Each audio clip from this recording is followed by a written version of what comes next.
আসসালামু আলাইকুম। আমি S A মিতুল বলতেছি। বর্তমানে মোহাম্মদপুর গভর্নমেন্ট কলেজে পড়া হয়, দ্বিতীয় বর্ষের শিক্ষার্থী আমি। তো ফ্রিল্যান্সিংয়ে আসাটা আমার শুরু হয়েছিল 2 বছর আগে, যখন এসএসসি পরীক্ষা শেষ করি। মাঝখানে 6 মাস সময় পাই আমি। ওই সময় ফ্রিল্যান্সিং শিখবো কিন্তু কোথায় শিখবো? তো আমার একটা বন্ধুর মাধ্যমে আমি ক্রিয়েটিভিটির ব্যাপারে জানি। তো যেরকম কথা সেরকম কাজ, ভর্তি হয়ে যাওয়া ক্রিয়েটিভিটিতে।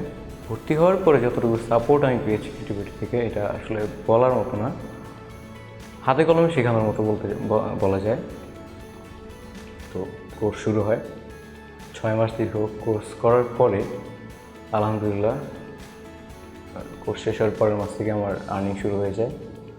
এবং প্রথম আমি ফাইবারেই কাজ শুরু করি। ফাইবারে কাজ পাওয়ার পরে প্রথম ক্লায়েন্টের সাথে কীভাবে কথা বলবো, কীভাবে প্রজেক্ট কমপ্লিট করবো, এটা একটু নার্ভাস ছিলাম। বাট কোর্স শেষ হওয়ার পরেও ক্রিয়েটিভিটি টিচারদের থেকে আমি যতটুকু হেল্প পেয়েছি, আমার সাকসেস এর পিছনে পুরোপুরি ক্রিয়েটিভিটিরই গুরুত্ব, এটা আমি বলতে পারি। হ্যাঁ, ঠিক আছে, নিজের চেষ্টা আছে, বাট ক্রিয়েটিভিটিরও অনেকটাই তো আছে এখানে। তো 2 মাস কাজ করার পরে আমার প্রায় $1500 মতো আর্নিং হয়। অবশ্য ফাইবারে আমি শুধুমাত্র লোগো নিয়েই কাজ করেছি। লোগোটায় আমি একটু বেশি স্বাচ্ছন্দ্য বোধ করতাম, লোগো ডিজাইনটা করতে। তো 2 মাস কাজ করার পরে আমার কলেজের একটু প্রবলেমের কারণে প্রায় 2 বছরের মতো গ্যাপ দেওয়া হয়। তো গ্যাপ দেওয়ার পরেই লকডাউনে এসে যখন সব চাকরি বন্ধ, সবার কাজ বন্ধ, ওই সময় 4 মাস আগে আমার নতুন একটা অ্যাকাউন্ট খোলা হয় ফাইবারে। নতুন অ্যাকাউন্ট খোলার পরে আবার সেই লোগো ডিজাইন নিয়েই কাজ শুরু করা হয়। মে মাসের শেষের দিকে খোলা অ্যাকাউন্টটা। ওই সময় আলহামদুলিল্লাহ অ্যাকাউন্ট খোলার পরপরই আমার কাজ আসতে থাকে।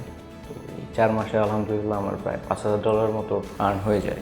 তো এই 4 মাসে আমার প্রায় 150-র মতো প্রজেক্ট কমপ্লিট করা হয়েছে ক্লায়েন্টের সাথে, এবং এর মধ্যে প্রায় সবগুলোই 5 স্টার রিভিউর সাথে কমপ্লিট করা হয়েছে।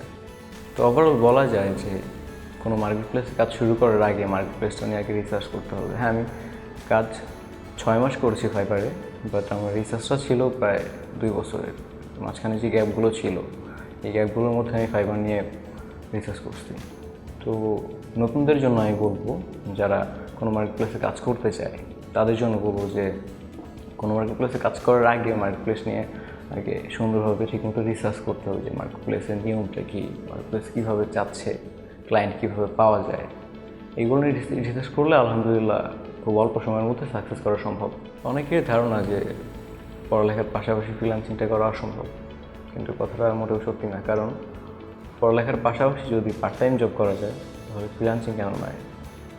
পার্ট টাইম জবে প্রত্যেক দিন 6 থেকে 8 ঘন্টা, 10 ঘন্টা টাইম দেওয়ার পরে মাস শেষে বেতন আসে 20,000 থেকে সর্বোচ্চ হলে 30,000 টাকা। হ্যাঁ, ফ্রিল্যান্সিংও সময় দিতে হয়, প্রথম দিকে একটু সময় দিতে হবে আপনাকে, কারণ প্রতিটা কাজেই সাকসেস করতে হলে প্রথম দিকে সময় দিতে হয়। কিন্তু ইনশাল্লাহ আস্তে আস্তে সময় দেওয়ার পরে আপনার যে ধারণাটা আসতে থাকবে, এক্সপিরিয়েন্স আসতে থাকবে, তারপরে এমন একটা সময় আসবে যখন 3 থেকে 4 ঘন্টা কাজ করলেই আপনার প্রতি মাসে আলহামদুলিল্লাহ 50 থেকে 60,000-এর উপরে একটা ইনকাম চলে আসবে। তো আমরা যে মনে করি যে পড়ালেখার পাশাপাশি ফ্রিল্যান্সিং সম্ভব নয়, এটা আসলে ভুল ধারণা। আমার ক্ষেত্রেই দেখা যায়, যেমন পড়ালেখার পাশাপাশি কিন্তু আমি ফ্রিল্যান্সিংটা করতেছি। এখন আমার সর্বোচ্চ প্রত্যেক দিন 2 থেকে 3 ঘন্টা আমি সময় দিই। বেশি হয় মাঝে মাঝে, যখন কাজের একটু চাপ বেশি থাকে, 5 থেকে 6 ঘন্টা মতো লাগে। আলহামদুলিল্লাহ আমার প্রতি মাসে এখন $18,000 থেকে $2,000 মতো আর্ন হয়। তো পড়ালেখার পাশাপাশি ফ্রিল্যান্সিং কেন নয়? এই ভ্রান্ত ধারণা বাদ দিতে হবে আমাদেরকে।